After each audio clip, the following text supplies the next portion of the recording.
1945 भारत आजाद होने वाला था, लेकिन देश की सड़कों पर गाड़ियों का नामो निशान नहीं था। भारी भरकम ट्रक और कारें सिर्फ अमीरों के लिए थीं। इसी वक्त दो भाई और उनका एक दोस्त एक ऐसा सपना देख रहे थे जो आने वाले 80 सालों तक भारत की सवारी बदल देगा।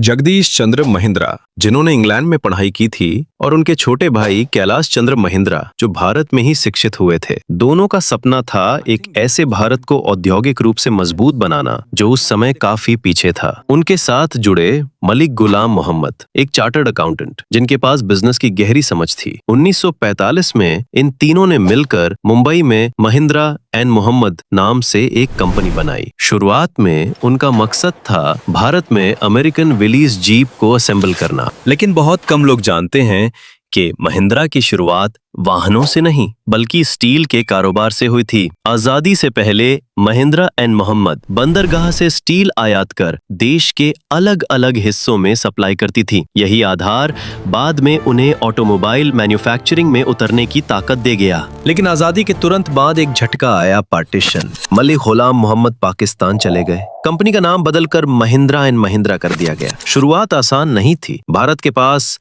न तकनीक थी न स्पेयर पार्ट्स बनाने की क्षमता। हर पुर्जा, हर डिजाइन बाहर से लाना पड़ता था, और उस दौर में एक जीप खरीदने का मतलब था महीनों इंतजार करना। लेकिन महिंद्रा ने हार नहीं मानी। उन्होंने धीरे धीरे स्थानीय पार्ट्स मैन्युफैक्चरिंग शुरू की। जीप सिर्फ आर्मी के लिए नहीं, किसानों और गांवों के लिए भी बनाई जाने लगी। यही वो पल था जब महिंद्रा शहर की कंपनी से गांव का साथी बन गई।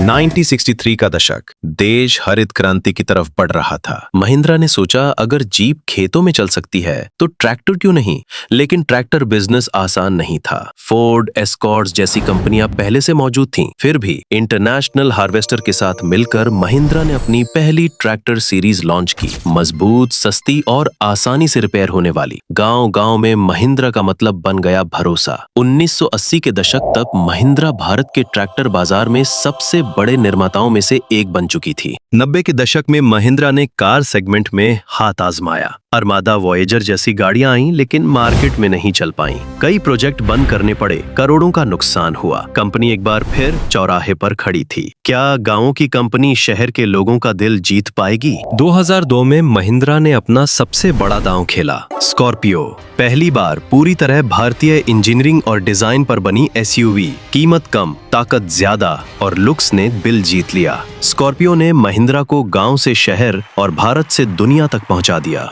आज महिंद्रा 100 से ज्यादा देशों में गाड़ियां बेचती है, दुनिया की सबसे बड़ी ट्रैक्टर निर्माता है और इलेक्ट्रिक मोबिलिटी में उतर चुकी है। लेकिन इस सफर में उसकी सबसे बड़ी ताकत रही संघर्ष से न डरना और हर असफलता को नए मौके में बदलना। महिंद्रा सिर्फ एक ब्रांड नहीं, भारत के सपनों की सवारी है।